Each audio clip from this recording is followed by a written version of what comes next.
여러분 추석 명절 잘 보내셨습니까? 저는 이 명절이 끝나는 날에 항상 생각나는 주님의 말씀 한 구절이 있습니다. 요한복음 7장 37절 38절의 말씀입니다. 명절 끝날 곧 큰 날에 예수께서 서서 외쳐 가라사대 누구든지 목마르거든 내게로 와서 마시라. 나를 믿는 자는 성경의 이름과 같이 그 배에서 생수의 강이 흘러나리라. 아멘. 아마 명절을 끝내고 그리고 명절을 지내면서 여러분의 마음에 답답함도 있고 또 갈증이 생기는 부분도 있을 겁니다. 그 종류가 어떤 종류인지는 저는 잘 모르지만 여러분의 안에 있는 답답함, 갈증, 예수님께서 이미 모든 것을 아시고 내게로 나오라. 그리하면 그 갈증, 그 목마름 내가 채워주고 내 배에서 생수의 강이 흘러나오게 하시겠다라고 약속하십니다. 오늘도 예배하는 가운데 말씀을 듣고 주님을 의지하는 가운데 여러분 안에 채워지는 이 은혜가 꼭 느껴지기를 주님의 이름으로 축원합니다. 오늘은 교회 어울림 네 번째 시간으로 심령을 새롭게 하기라는 제목으로 말씀을 전하고자 합니다.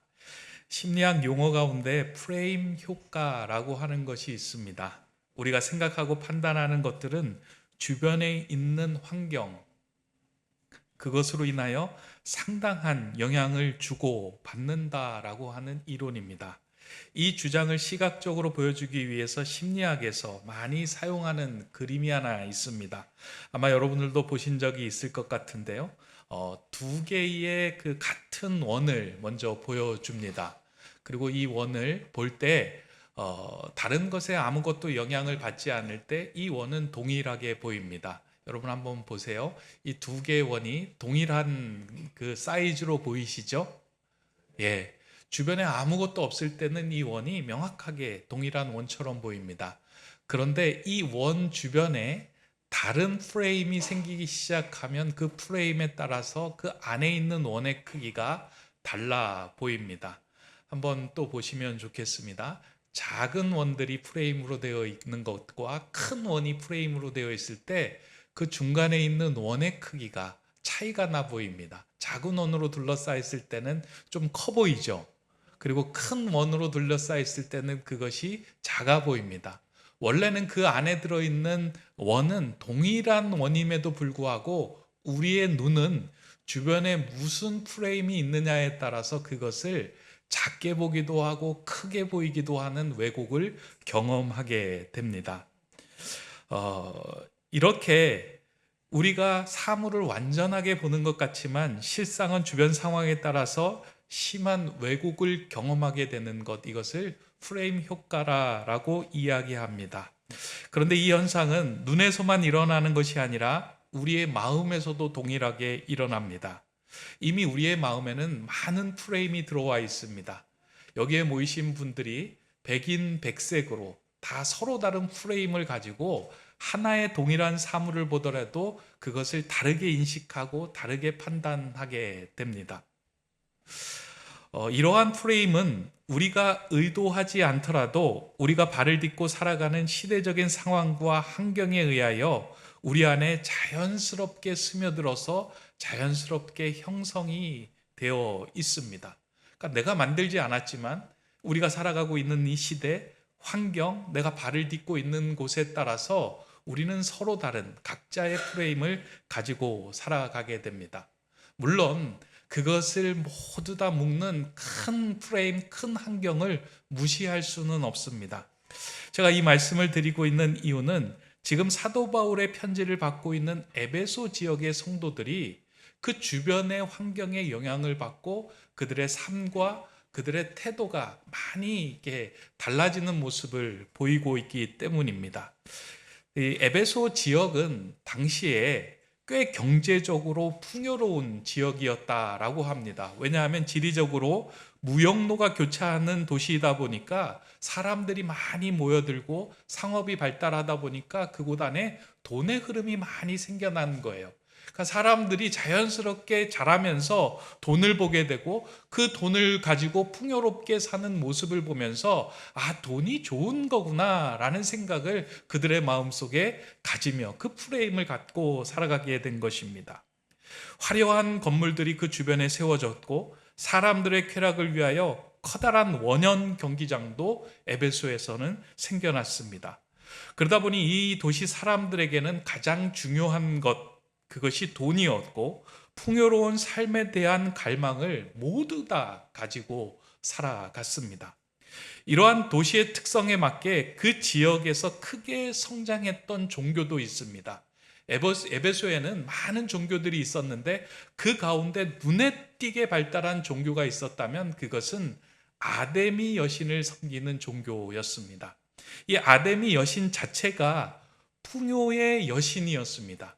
그러니까 이 여신을 믿는 이유는 풍요를 기원하고 그 여신을 통하여 나에게 필요한 욕망을 채워주는 대상으로 그를 믿고 섬겼다라는 것입니다. 근데 이 당시에 아데미 신전에 큰 특징이 있었다면 신전 아래에서 벌어지는 일들이 큰 특징으로 보여집니다.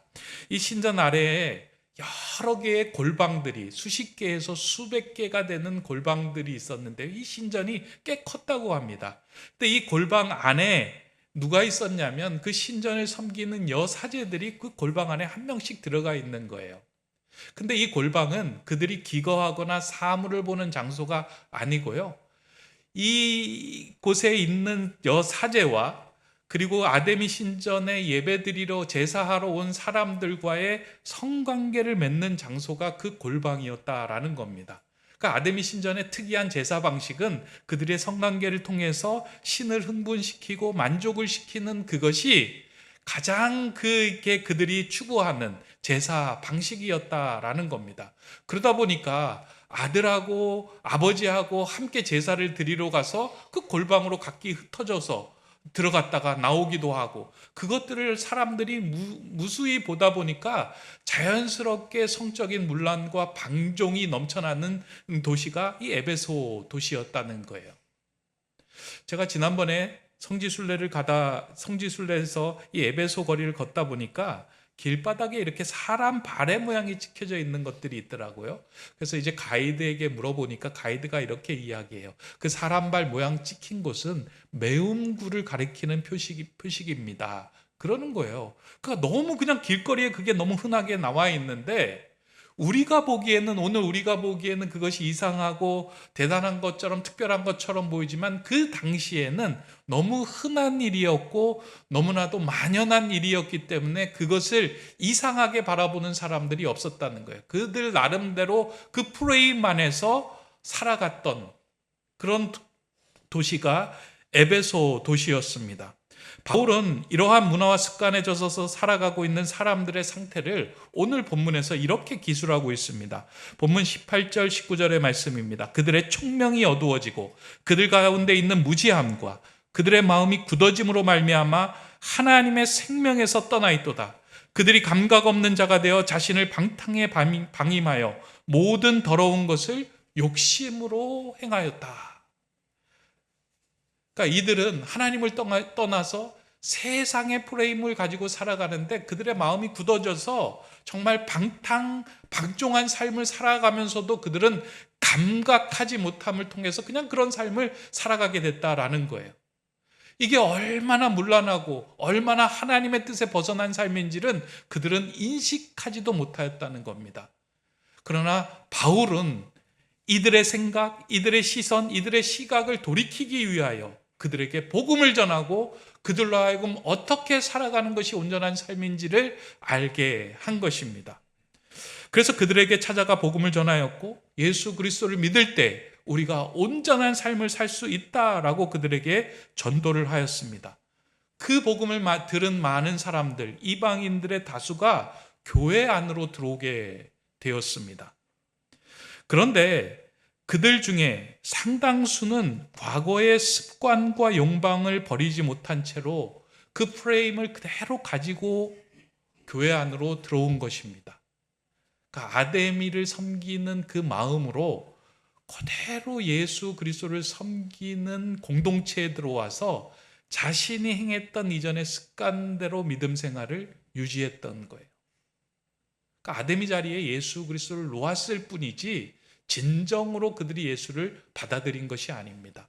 그러니까 이전의 프레임을 버리지 못하고 교회 안으로 들어오다 보니까 교회 안에 여러 가지 마찰이 생기고 문제가 생기고 어려움이 생기기 시작한 겁니다.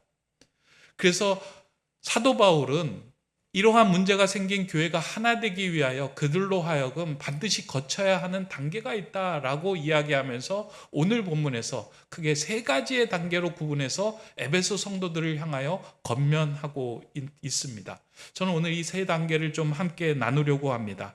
이건요, 에베소 교회만을 향한 말씀이 아니라 오늘 우리를 향한 말씀이기도 합니다.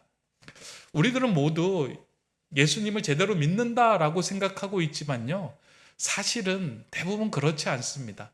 각자가 가지고 있는 프레임을 가지고 그것을 버리지 못하고 옛사람을 그대로 붙들고 신앙생활하는 사람들이 참 많이 있습니다. 그리고 우리의 삶의 일부 부분은 여전히 옛사람을 따르는 그 습관을 가지고 있으면서 신앙생활하는 경우가 많이 있기 때문입니다. 그러니까 예수님보다 돈이 중요하고요, 예수님보다 명예가 중요하고 예수님보다 내가 잘 되는 것이 더 중요하다라고 하는 것을 버리지 못한 채 그대로 신앙생활하고 있는 모습이 우리의 모습이기 때문입니다. 그래서 오늘 이 단계는 이 시대의 신앙생활하는 우리들도 반드시 거쳐야 하고 반드시 행해야 하는 단계입니다. 첫 번째는 오늘 본문 22절의 말씀인데 옛사람을 벗어버리라 라고 이야기하고 있습니다. 에베소서 4장 22절의 말씀입니다. 너희는 유혹의 욕심을 따라 썩어져가는 구습을 따르는 옛사람을 벗어버리고. 바울은 교회로 부름을 받고 성도가 된 이들이 첫 번째로 해야 할 일이 있다면 옛사람을 벗어버리는 일이다라고 말씀합니다. 바울이 말한 벗어버려야 할 옛사람은 세상의 방식을 붙들고 신앙생활을 하는 세상적인 삶을 말합니다. 세상의 방식을 가지고 교회 안에 들어와 신앙생활을 하게 되면 사실 그 삶은 진정한 자유와 기쁨을 누리는 삶이 아니라 계속 시간이 지날수록 허망해지는 삶이 되고 맙니다. 그러니까 신앙생활을 오래 하는데도요, 무엇인가 채워지지가 않는 거예요. 왜냐하면 옛사람의 프레임을 그대로 가지고 예수 안에서 정말 새롭게 변화될 그 새로운 삶을 행해야 되는데 그 프레임으로 교회 안에 들어와 있으니 아무리 노력하고 애쓰더라도 우리의 마음이 채워지지 않는 겁니다.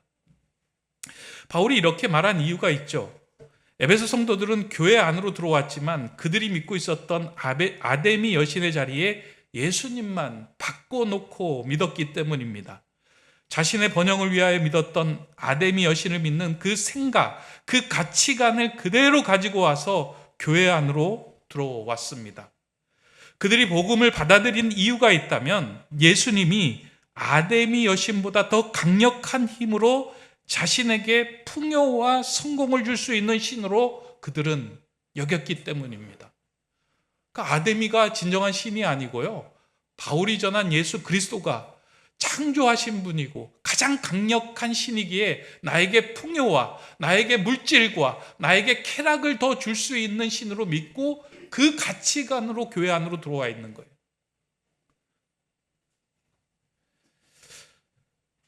사실 이러한 모습은 정도의 차이가 있지만 오늘 우리의 모습 가운데서도 많이 보여집니다.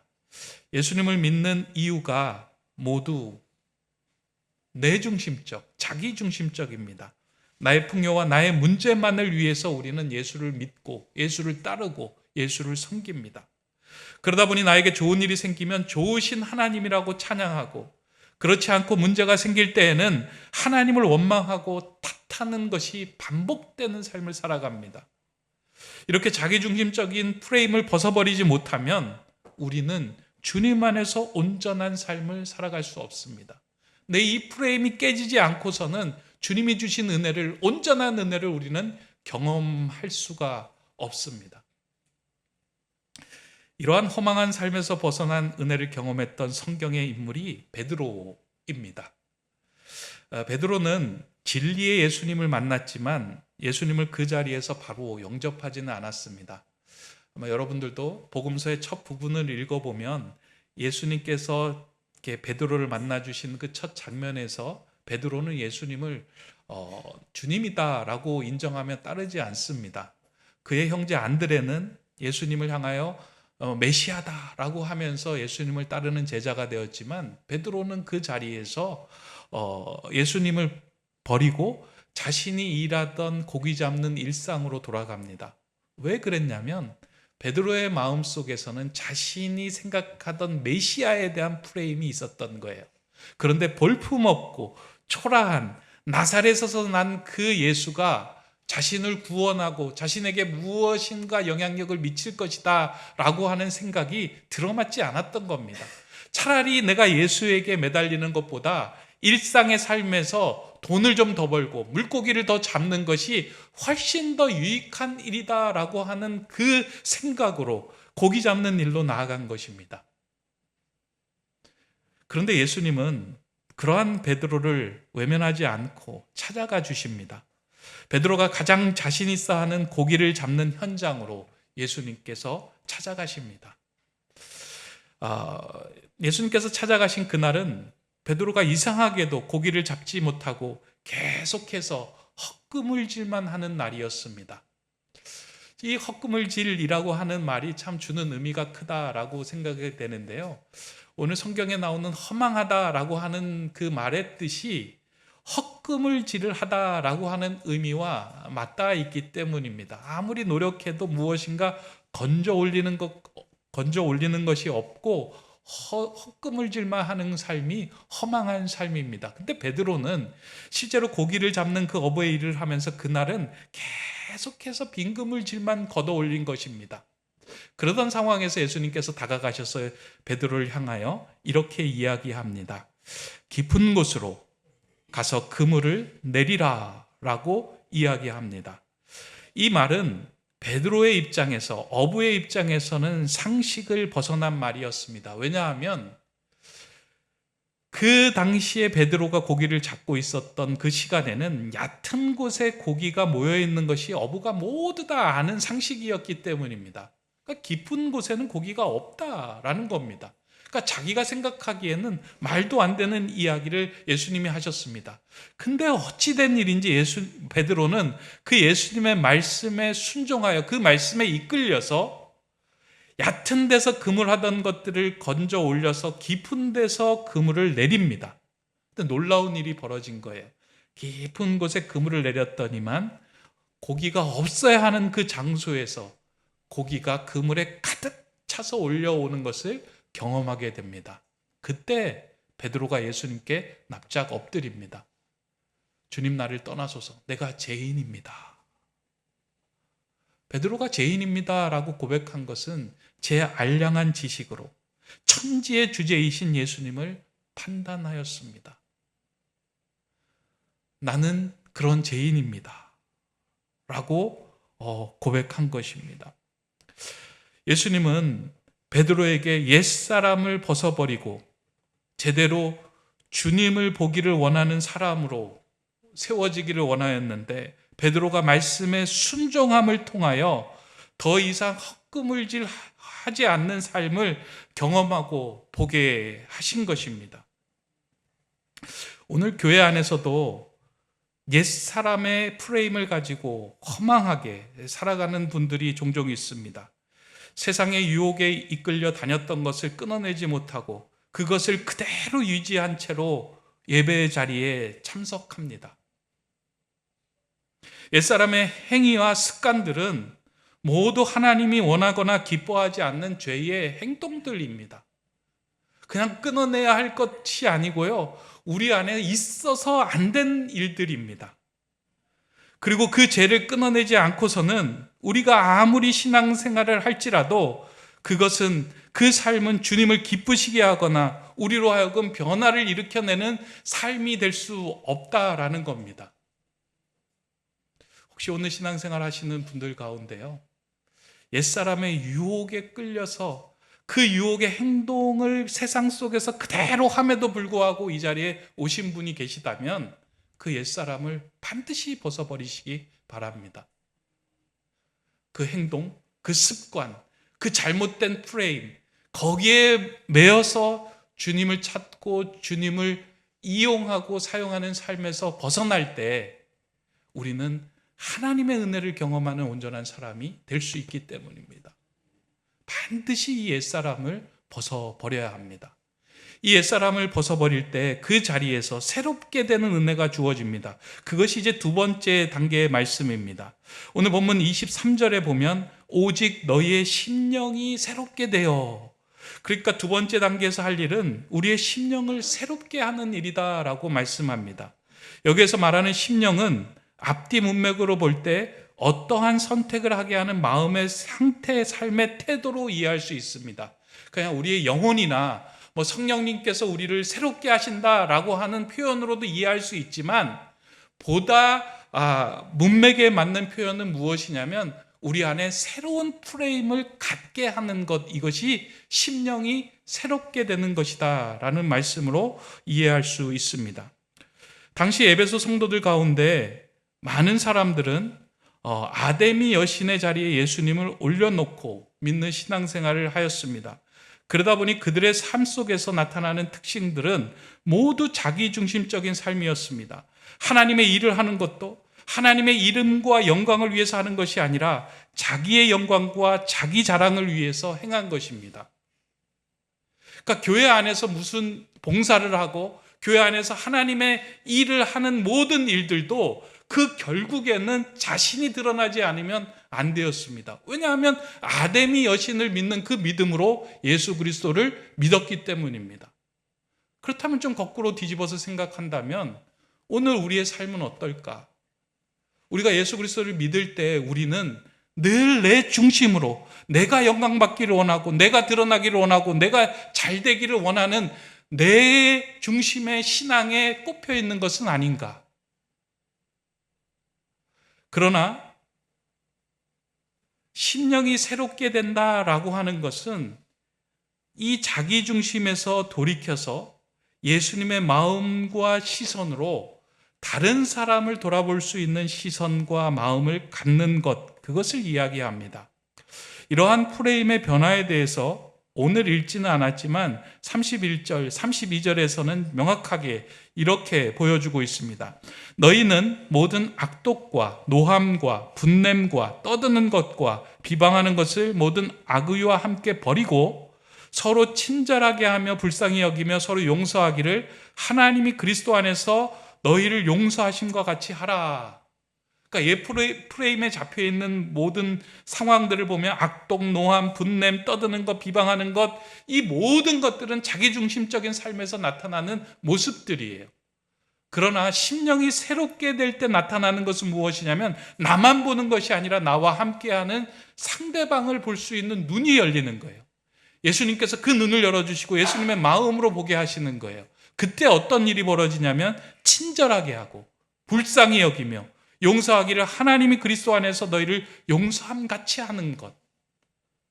그러니까 심령이 새롭게 되는 것은 이전에 내가 보던 내 중심적인 시각, 그 시선, 그 콩깍지가 벗겨지고 예수의 콩깍지가 씌워지는 그 삶을 이야기합니다.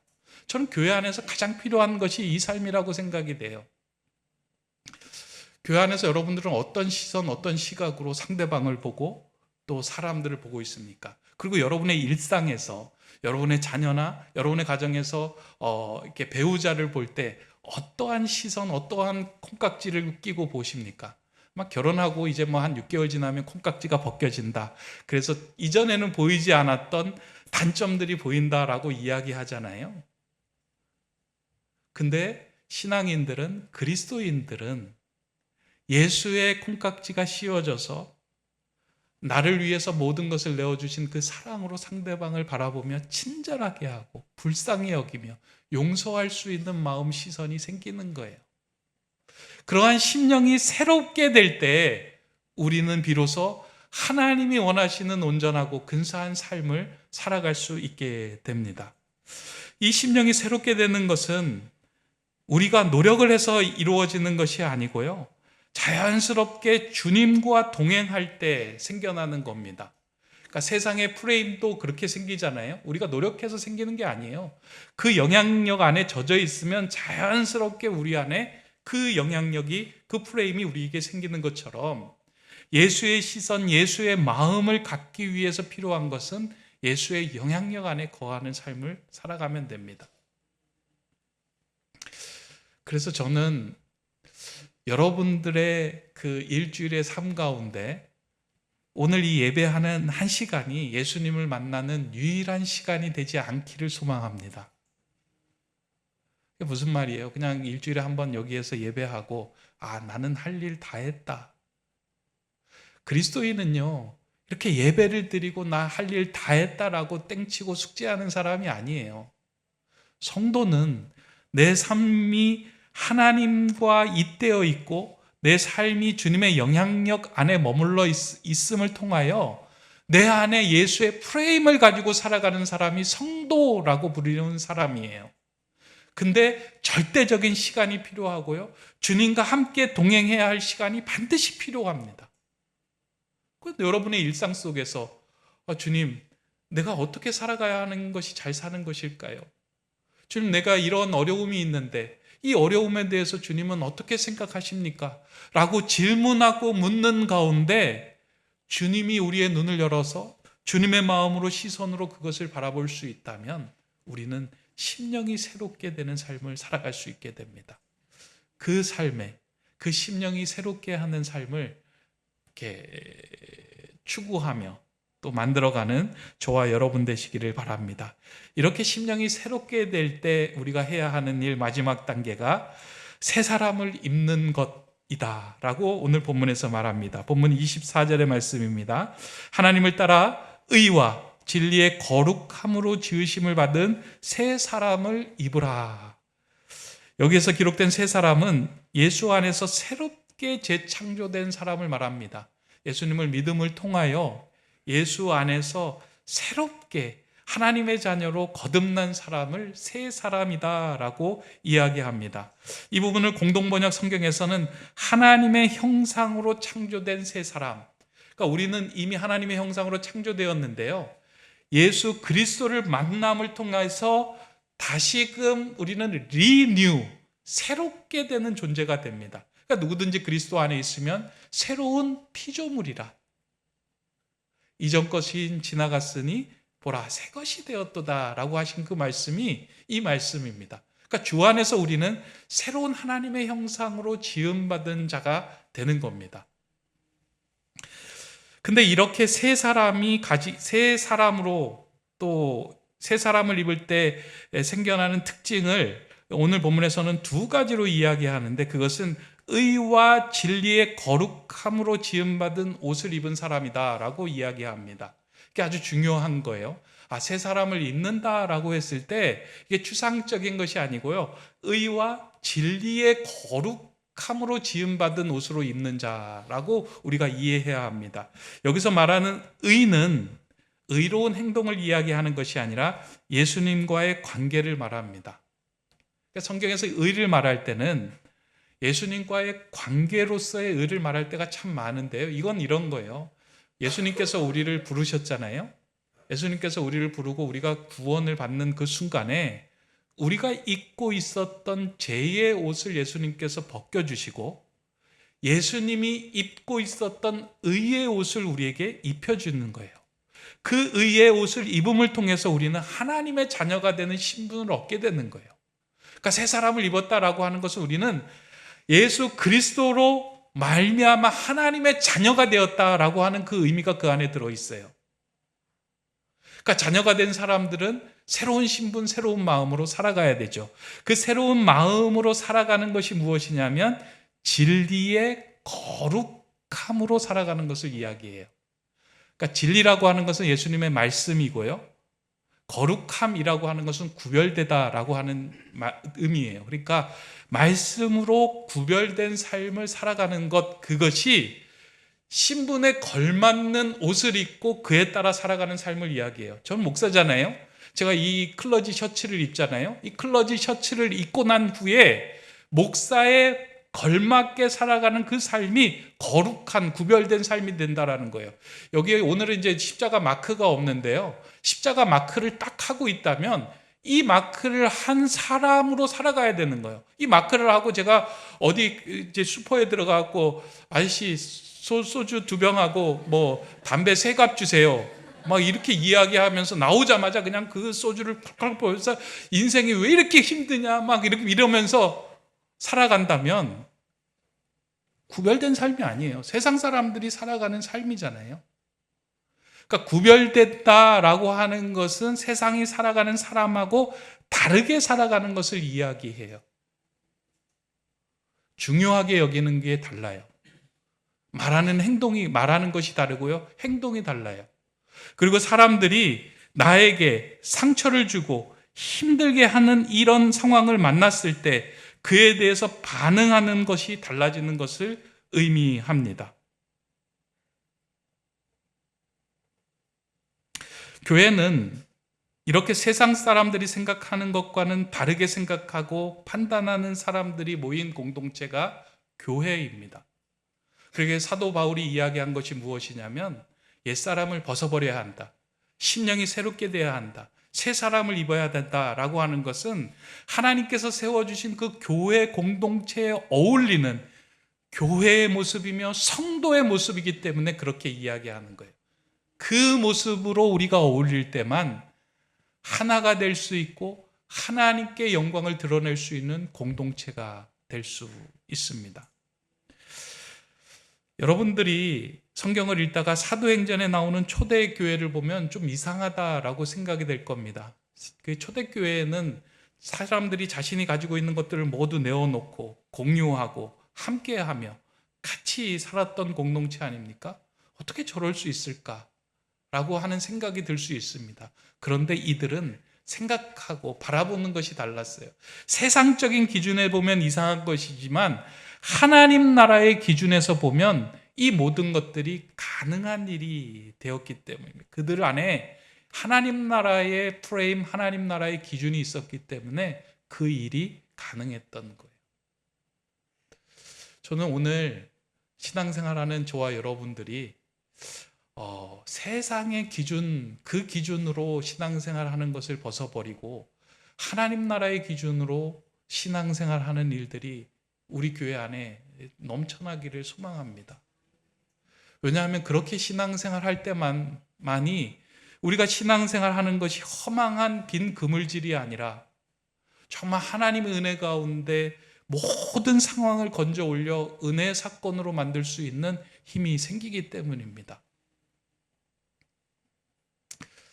교회 신앙생활 할 때요, 저는 여러분들에게 이렇게 원하는 것이 있다면 여러분 눈에 교회에서 신앙생활 할 때 처음 씌워졌던 그 사랑의 콩깍지가 좀 계속 붙어 있으면 좋겠다 생각이 들어요. 그래서 옆 사람을 볼 때, 그리고 이렇게 성도들을 볼 때 이렇게 용납이 되고 이해가 되는 거예요. 왜냐하면 나 같은 죄인까지 용납해 주신 하나님의 사랑의 콩깍지가 내 눈에 쓰여 있기 때문에 부족해도 실수해도 어려움을 당해도 그 사람을 용납하고 품을 수 있게 되기 때문입니다. 이제 말씀을 맺습니다. 사랑하는 성도 여러분, 여러분 눈에 예수의 콩깍지가 씌워지길 바랍니다. 우리가 세상을 다 온전하게 바꿀 수는 없지만 그 세상을 하나님의 세상으로 바라볼 수 있는 방법이 있다면 우리의 눈에 예수의 콩깍지가 씌우면 됩니다. 저 사람 부족하고 저 사람 잘못했고 저거 고쳐야 되고 저 부분 이렇게 안타까운 일인데 라고 생각하는 것이 아니라 우리의 눈에 씌인 그 예수의 콩깍지를 가지고 그 사람을 품으며 함께 어울릴 때 우리 안에 있는 선한 영향력이 흘러나와 그 사람에게도 예수의 콩깍지가 씌워질 수 있도록 전달이 될 것입니다. 교회는 이러한 어울림이 일어나는 것이 교회이며 공동체입니다. 그래서 한 사람의 좋은 영향력이 다른 사람에게 전달되고 그 공동체의 좋은 영향력이 또 다른 공동체에 전달되는 옛사람을 벗어버리고 심령이 새롭게 되고 새 사람을 입는 그 아름다운 일들이 우리 공동체 안에 계속해서 일어나기를 주님의 이름으로 축원합니다. 기도하겠습니다. 우리를 새롭게 하신 하나님, 하나님의 형상을 따라 이 땅에서 옛사람의 모습이 아닌 새 사람의 삶으로 살아가기를 소망합니다. 내 안에 깊숙이 박혀있는 옛사람의 못된 습관들이 벗어지게 하시고 예수의 마음과 시선으로 세상을 이롭게 하는 성도의 삶을 살아가게 하여 주시옵소서. 하나님께서 세워주신 우리 교회 안에 근사하고 멋진 세 사람으로 가득 채워지기를 소망합니다. 그리하여 이 공동체에 발을 딛는 모든 사람들이 선한 하나님 나라의 영향력을 받게 하여 주시고, 그 영향력을 점점 확장하여 우리가 거하는 곳마다 하나님 나라를 일구어가고 불러일으키는 놀라운 주님의 자녀들 다 되게 하여 주시옵소서. 의와 진리의 거룩함으로 오신 우리 주 예수 그리스도의 이름으로 기도드립니다. 아멘.